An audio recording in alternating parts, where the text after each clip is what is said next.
최남단의 항구 도시 아카바에서 국경을 넘어 이스라엘 네게부 광야로 떠난 성지가 좋다. 오늘은 아카바 항구에서 글라스 보트에 올라 출애굽의 바다를 눈에 담고 이스라엘 남단 에일랏 국경을 넘어갑니다. 이어지는 여정은 3,500년 전 성막이 생생하게 재현된 팀나 국립공원, 번제단과 물두멍, 언약궤까지 예수 그리스도를 예표하는 깊은 복음을 만납니다. 광야의 오아시스 요트바타 키부츠에서 낙농의 기적을 맛보고 네게부 고원의 장엄한 미츠페 라몬 전망대와 신광야를 굽어보는 베구리온 수상 무덤, 네게부 최대 도시 부엘세바 재래시장까지, 요르단의 홍해에서 이스라엘의 광활한 네게부까지 은혜와 감동의 현장 속으로 지금 출발합니다. 와디럼에서의 시간, 좋은 시간 보내고 이제는 이 홍해가까지 갑니다. 이 홍해가의 요르단의 최남단 유일한 항구 도시인 아카바, 그리고 이제 그 옆에 이스라엘에서는 이제 에일랏이라고 부르죠. 바로 이 출애굽 시에 이스라엘 백성들이 지났던 장소이기도 합니다. 당시에는 이제 엘롯이라고 하는 엘롯가에 이제 이스라엘 백성들이 이제 진을 쳤던 곳인데, 자, 오늘날의 아카바, 요르단의 아카바 도시 모습이고요. 역시 홍해답게 맑은 곳에 이렇게 이제 진짜 항구는 저쪽 상업적 항구가 있다면 이곳에는 요트라든지, 자, 우리 백오동산교회 순례팀 할렐루야, 이곳 홍해가의 아름다운 카페에서 잠시 잠시 쉬어가는 코스. 그리고 나서 이제 우리가 찾은 곳은 이 요르단에도 이 해수욕, 해안가가 있는데 이곳에 또 하나 빼놓을 수 없는 것이 글래스 보트입니다. 지금 섭외를 제가. 그래서 이 홍해 바닥을 보면서 한 30분 정도. 예건 없었지만 제가 이제 섭외를 하고, 요게 이제 이스라엘 쪽 에일랏에서는 이런 게 없어요. 그래서 자, 이렇게 이제 배를 타고 우리 홍해가를 우리가 이렇게 한번 둘러보는데, 특히 이제 글래스 보트라고 하는 것은 이 유리 바닥으로 되어 있는 배의 바닥을 보면서 이제 돌아보게 되겠는데, 와, 이게 무엇보다도 보시지요. 이렇게 카메라로는 좀 덜 선명하지만 실제 육안은 훨씬 더 실감이 나고요. 역시 산호 세계를 보는 거예요. 그리고 물고기들의 아름다운 물고기들의 모습도 보고, 잠시 쉬어가는 코스죠. 요르단을 마치고 다시 이스라엘로 넘어가기 전에 이 맑은 홍해가에서 이렇게 글래스 보트로 즐기는 모습. 뭐 동심이죠. 우리가 이 성지순례 중에 홍해에서 배를 타리라고 하는 누가 상상을 했겠어요. 그래서 정말 막간이 된다면 이제 아카바에서 에일랏으로 넘어가는 그 막간에 우리가 이제 글래스 보트를 타는, 정말 상상도 할 수 없는 최고의 이 경험을 이렇게 요르단의 아카바 홍해가에서 합니다. 너무나도 즐겁고, 이게 많이 이제 보편화되지는 않았기 때문에 또 마주 이 배에 요르단 분이 흥까지 돋구어줍니다. 정말 이렇게 화면으로 보기만 해도 눈이 시리도록 푸른 이렇게 바다와 붉은색 산호의 세계를 이렇게 보시게 됩니다. 여기 이제 해안가가 한 5km 남짓 이렇게 되는데, 이제 요르단 쪽과 또 이렇게 이스라엘 쪽 에일랏 같이 이제 볼 수가 있고요. 자, 이제 한 밤을 보내고 드디어 이제 오늘 마지막 여정을 요르단에서의 마치고 이제 이스라엘 에일랏으로 넘어가서 우리가 이제 팀나의 성막을 봅니다. 자, 10월, 11월의 날씨는요, 아주 뭐 더없이 봄 날씨처럼 쾌적했고요. 또 바닷가여인지 좋았고, 특히 이제 이게 이제 아직 순례가 활성화되기 전이기 때문에 정말 우리만 있어요. 이렇게 해서 무난히 이제 국경을 넘었는데 정말 수월하게 넘었습니다. 줄 서는 일도 없었고요. 자, 우리는 이제 에일랏에서 다시 이제 북쪽으로 올라, 팀나, 구리광산, 또 특히 이 이집트의 18왕조, 19왕조 때에 구리를 택해 가던 곳이고, 이게 이제 처음으로 공개가 되는데요. 이게요, 청색, 자색, 홍색 물감이 여기서 발견이 되었어요. 실질적으로 물을 들였던 것이 발견이 되어서, 이 팀나의 이 구리광산은 이 광부들만 있었던 것이 아니고 체계적인 이런 홍색, 자색, 홍색 실은 성막에 쓰였던 고급 색감인데, 바로 오늘날 유대인들의 이 찌릿이라고 하는 기도 술에 이렇게 물을 들이던 것이었습니다. 자, 이것은 이제 샘플로 해놓은 것이고요. 이렇게 해서 이제 우리가 이 유대인들의 이것이고, 이 자색 색감은 이 뿔고동이라고 하는 조개에서 추출을 했지요. 우리가 이제 빌립보의 루디아 자주장사가 바로 이 자색을 취급했던, 이렇게 보시면 물을 이제 실에 들여서 그것을 짜서 하는데, 이게 정말 고급 홍색 실, 자색 실. 또 실질적으로 이렇게 우리가 이 팀나를 방문을 해서 사실 성막을 보러 왔지만, 이 팀나에 관련된 구리 광산의 현장과 어떻게 구리가 형성되게 됐는지, 그러면서 이곳 이제 구리 광산에서 발견된 물들인 천 조각을 보게 되는데, 자 보시죠. 바로 이곳에 이제 출애굽 40년 광야에서 예배를 드렸던 실제 1대1의 성막이 이곳에 만들어져 있습니다. 정말 귀한 곳을 이렇게 보여드립니다. 또 우리가 이스라엘을 간다면 실제 이 광야에 만들어 놓은 성막을 보게 되는데요. 이제는 뭐 체계적으로 이 설명 요원들이 있어서 우리 통역을 통해서 이제 체계적으로 성막에 대해서 성경의 이제 관련 구조를 배우고 읽고, 그리고 그것을 이제 이 성막은 바로 예수님을 예표하는 이렇게 해석을 해줍니다.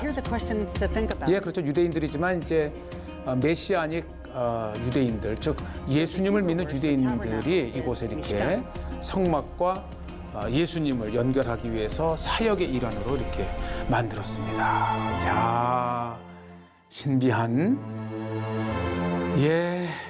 3,500년 전에 광야를 지날 때 유대인들의, 이스라엘인들의 하나님과의 만남의 핵심이 되었던 곳, 바로 번제단 보고 계시고요. 아주 실감납니다. 그다음에 이제 이 번제단 다음에 이제 물두멍이죠. 물두멍. 그래서 손을 씻고 이 성소와 지성소에 들어가는 대제사장의 손을 씻는 곳이고, 자, 성경에 언급되었던 아주 노력 끝에 진설병, 6개의 12지파를 상징한다고 하죠. 등대, 석류 모양의, 그다음에 향단, 이 향을 태워서 향기로운 향을 주님께 드리던, 그다음에 이것이 이제 성소와 지성소를 연결하는 그룹들이 천장에 이렇게 그려져 있고요. 이 성경을 고증을 해서 오늘날 이렇게 재현을 해놓은 곳이죠. 이렇게 이 벽에 이렇게 황금으로 덮었다는 얘기고요. 그다음에 이제 불을 비치는 메노라가 있었고, 그다음에 이제 이렇게 우리가 이제 아주 정말 많은 설명을 하는데, 결국은 이 성막의 하나하나에 이러한 그 내용들이 의미하는 바가 바로 예수 그리스도를 이렇게 서기하는 것이다라고 해서, 굉장히 우리 기독교인들, 특히 신앙인들이 성지순례시에 성막을 보는 것은 그런 의미에서 복음적으로 성막을 연결시켜주기 때문에 굉장히 자, 그다음에 이제 저것도 이제 대제사장의 이제 흉배와 또 다양한 모습들을 그대로, 그러니까 성경을 읽으면서 우리가 상상할 수 있지만, 이렇게 이제 고증을 통해서 이 재현해 놓은 대제사장의 모습을 보면서 정말 배울 수 있는 바가 참 많습니다.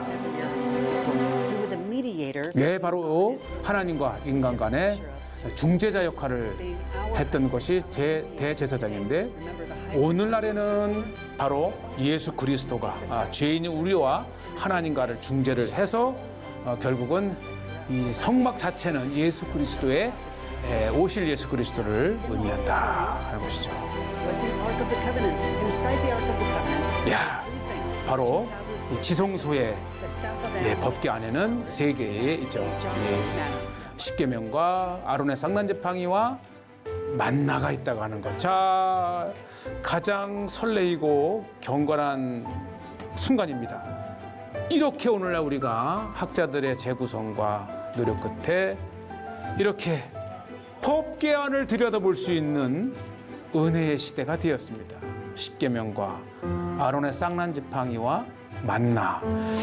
자, 아마 이 순간은 평생 잊지 못할 것입니다. 이렇게 그룹이 있고 속죄소가 있고 밑에 이제 세 개를 담아놓는 법궤가 있었다고 하는 것이고요. 바로 시딤나무라고 하는 광야의 나무로 궤를 짜서 황금으로 이렇게 한 것이죠. 자, 한번 다시 보시지요. 좀 언제 봐도 은혜로운 또 정말 예수님을 이렇게 상징하는 해석적 성막을 보고 계십니다.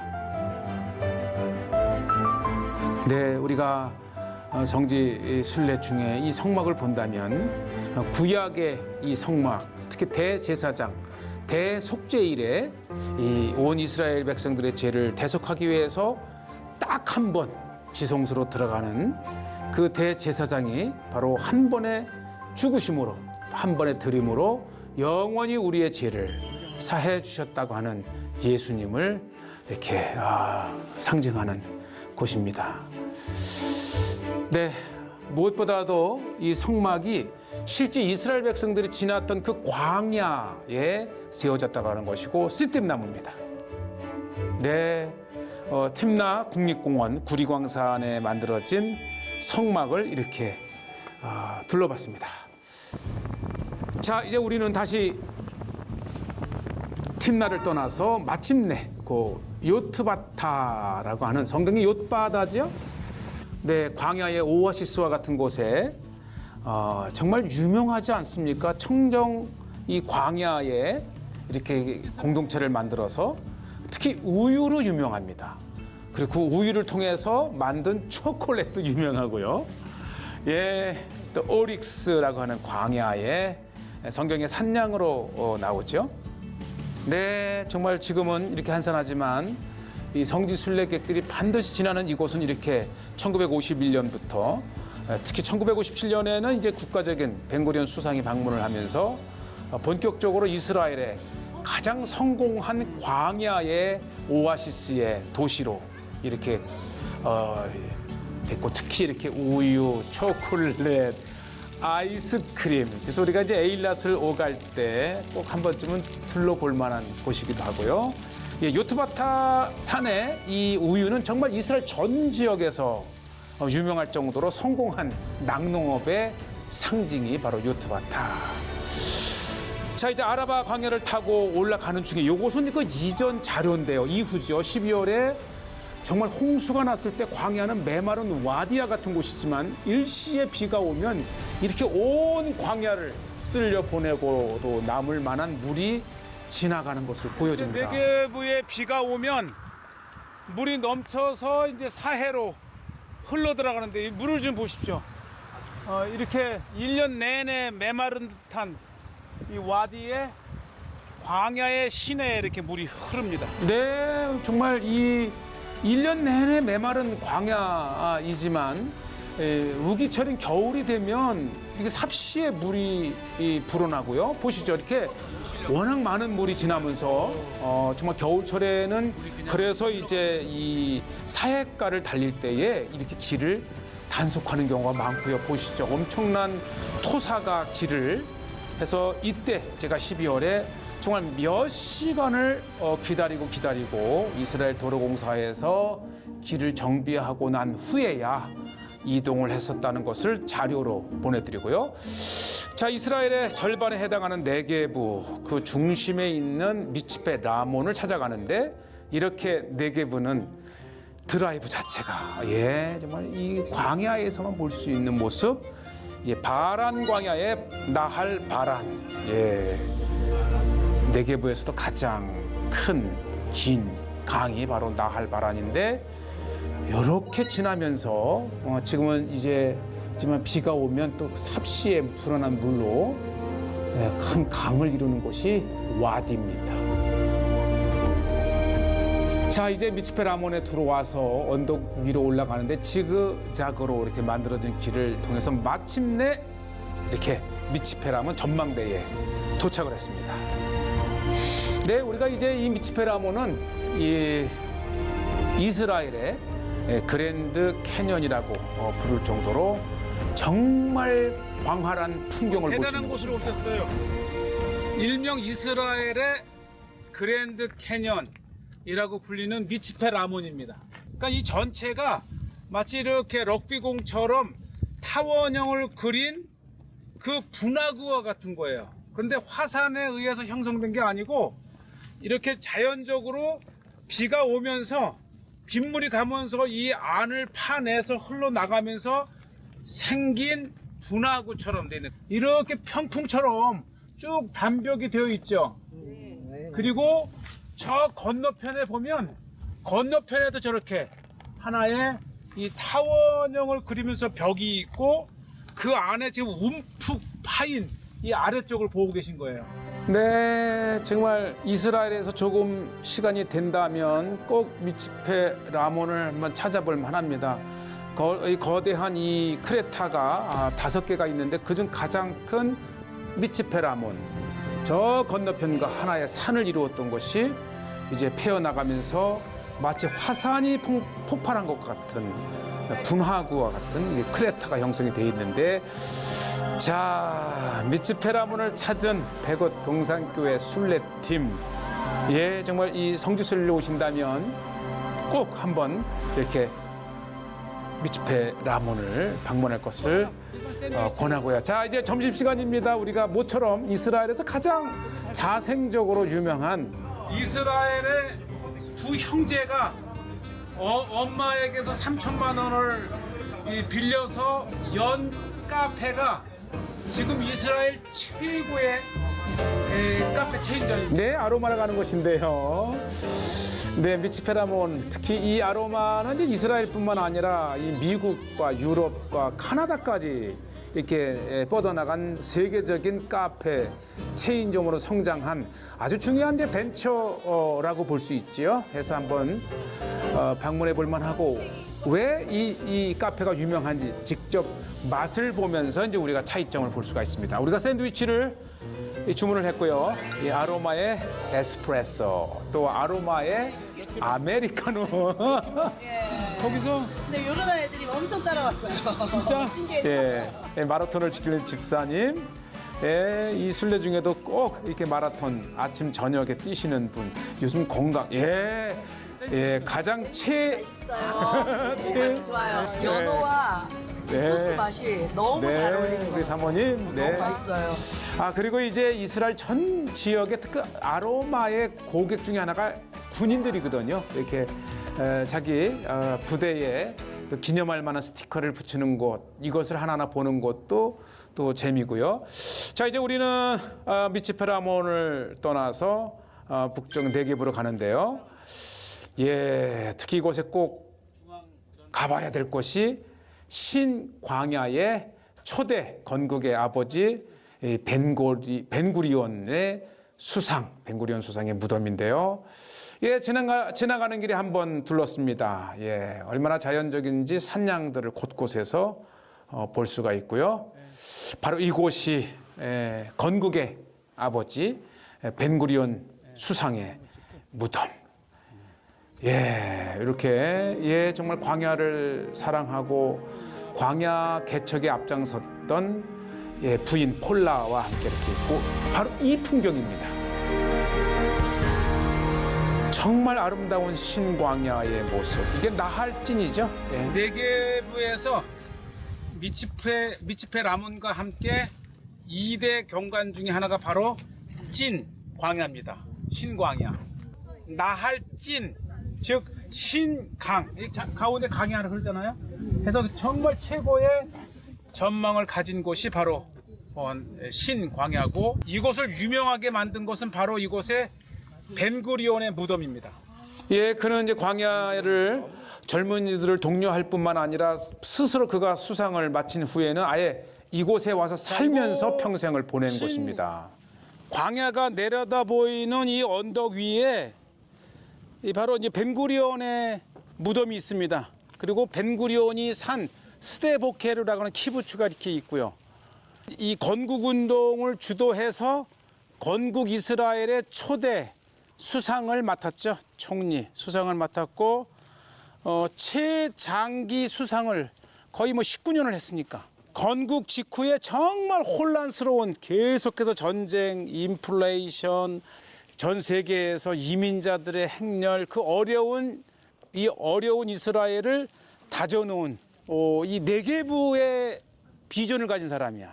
그래서 그가 젊은이들을 광야로 보낸 것뿐만 아니라 본인이 스스로 이제 이곳 네게부에 와서 살았어요. 그리고 아예 나를 네게부에 묻어달라. 이렇게 해서 이 몇 안 되는 유일하게 국립묘지가 아닌 네게부에 묻혀 있는 가장 사랑받는 무덤이 바로 이 벤구리온 수상의 무덤입니다.